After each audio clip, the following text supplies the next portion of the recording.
Assalamualaikum warahmatullahi wabarakatuh. Selamat datang di video kami yang membahas mengapa bahasa Indonesia menjadi populer di berbagai negara, termasuk di Korea Selatan. Apakah kalian penasaran mengapa begitu banyak orang tertarik untuk mempelajari bahasa Indonesia? Mari kita jelajahi bersama. Pertama, mari kita lihat hubungan diplomatik yang kuat antara Indonesia dan Korea Selatan. Program pertukaran budaya dan pendidikan yang aktif telah membuat banyak warga Korea tertarik untuk mempelajari bahasa Indonesia. Tak hanya itu, pariwisata juga berperan besar. Wisatawan dari kedua negara saling mengunjungi dan kemampuan berbahasa Indonesia menjadi sangat berguna dalam perjalanan mereka. Budaya populer Korea yang mendunia seperti K-pop dan drama Korea juga telah menarik minat masyarakat Korea Selatan untuk lebih mengenal Indonesia termasuk bahasanya. Dan tentu saja banyak perusahaan Korea Selatan beroperasi di Indonesia. Menguasai bahasa Indonesia menjadi nilai tambah yang signifikan bagi para pekerja Korea dalam berinteraksi dengan rekan kerja dan mitra bisnis di Indonesia. Jadi, itulah beberapa alasan mengapa bahasa Indonesia menjadi semakin populer di Korea Selatan. Tetaplah bersama kami untuk mempelajari lebih banyak tentang hubungan budaya dan bahasa yang menarik ini. Mari kita simak video berikut ini. Sudah bisa berbahasa Indonesia, persis seperti di Mekah.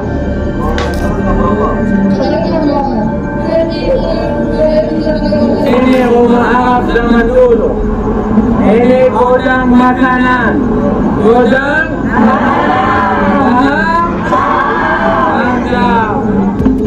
Profesor Malaysia terkejut dengan kepopuleran bahasa Indonesia di Korea.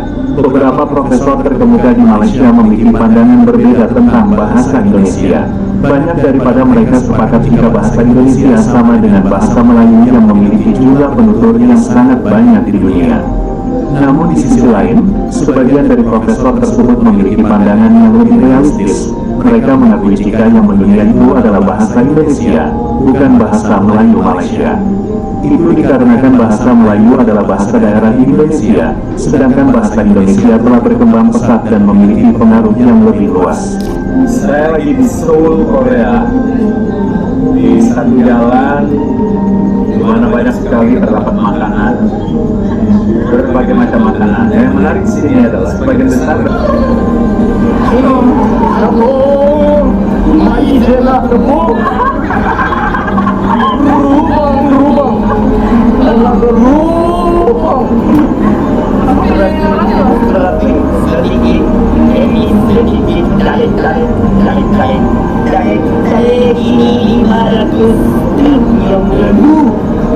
hanya untuk makan tradisional kondisi mulut paling satu trik mengulang lagi satu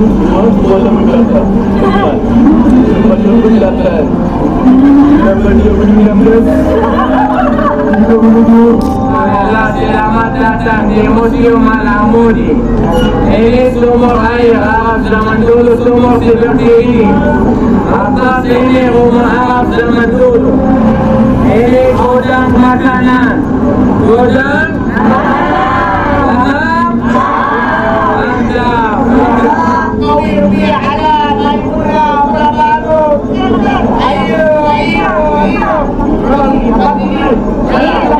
di depan hotel layanan hajat dan juga makanan hajat. Atas subuh dua, satu dua, berapa? 50.000 yang awil dia ada naik murah berapa tuh? Ayo. Itu juga perlu kita jelaskan bahwa bagaimana negara-negara di Indonesia memainkan peranan menyebarluaskan bahasa Indonesia. Dalam akan kami ke Korea, kami pergi ke Angkut University, di mana kami bertemu bahasa Indonesia yang diutamakan, bukan bahasa Melayu, dan ucapan dalam bahasa Indonesia. Walaupun ada pecahan dari Indonesia mengajar itu, ini juga perlu dan berbeda dengan isi Indonesia. Dia sebagai awal yang mungkin dari Beijing Korea di 18 institusi yang ada bahasa Melayu, dia ada di daerah dan juga di Roma. Sedangkan di Korea ada dan juga di Jepun. Jepun juga semua dalam bahasa Indonesia. Dan sekarang ini dalam usaha yang amat aktif dilakukan di Indonesia menyebarluaskan bahasa Indonesia ke Thailand. Di daerah seperti Selatan Thai, di mana guru-guru bahasa Indonesia nyata dan gajinya rendah dengan pengorbanan demi untuk menyebarluaskan bahasa Indonesia. Maka mereka sanggup mengajar di malah di daerah Ulu di sekolah pondok untuk menyebarluaskan bahasa Indonesia. Lalu Indonesia juga menawarkan beasiswa kepada anak-anak Thailand di Selatan Thai untuk belajar bahasa Indonesia. Jadi semua ini tindakan-tindakan proaktif yang perlu kita pelajari kerana kita ada perusahaan di seluruh dunia dan juga pejabat usaha ini di konsulat-konsulat di beberapa bandar-bandar di seluruh dunia. Barangkali kita perlu lakukan untuk menunjukkan sekolah bahasa Melayu seperti di perusahaan dan juga pejabat usaha ini. Dan kita ada sahaja pendidikan yang mengkali bukan sahaja pendidikan itu bukan sahaja untuk menjaga seperti dengan pelajar-pelajar kita di luar negara, tapi juga berperangan untuk menyebarluaskan bahasa orang guru kekerasan bahasa Melayu.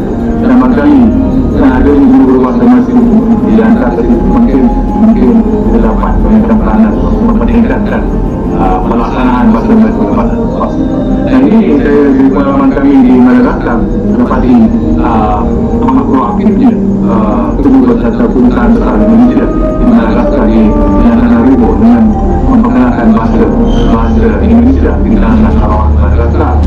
Itu juga kita perlu juga berusaha bagaimana untuk pastikan daerah Melayu yang santai dan juga ini dapat kita akrabkan, dapat kita rapatkan dan memperkenalkan bahasa Melayu.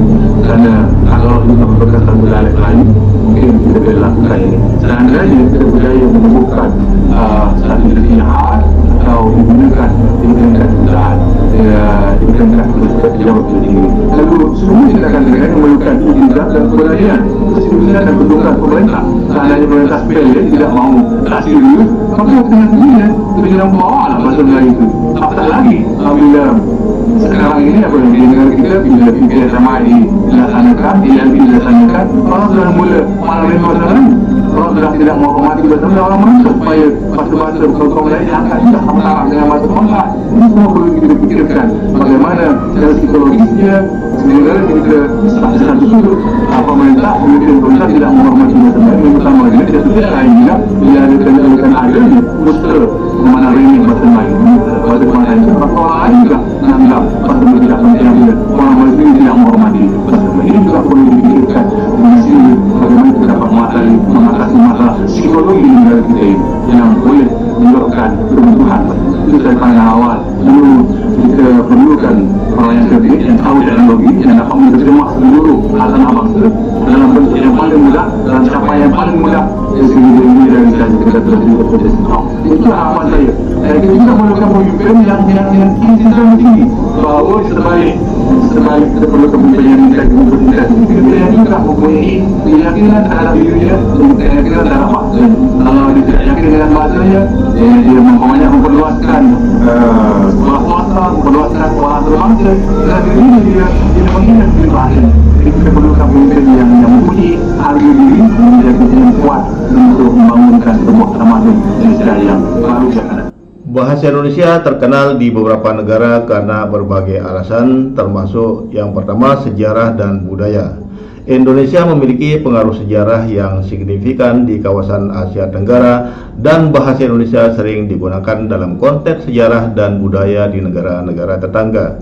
Yang kedua, populasi dan ekonomi. Indonesia adalah negara dengan populasi besar dan ekonomi yang berkembang pesat, membuat bahasa Indonesia penting untuk bisnis dan perdagangan di kawasan ini. Yang ketiga, pendidikan dan pertukaran budaya. Banyak universitas dan program pendidikan di luar negeri menawarkan kursus bahasa Indonesia serta program pertukaran pelajar. Yang keempat, media dan pariwisata. Banyak media, buku dan film dari Indonesia tersebar luas dan wisatawan internasional sering belajar dasar-dasar bahasa Indonesia saat mengunjungi negara ini. Diplomasi dan hubungan internasional. Indonesia aktif dalam berbagai organisasi internasional seperti ASEAN, di mana bahasa Indonesia sering digunakan.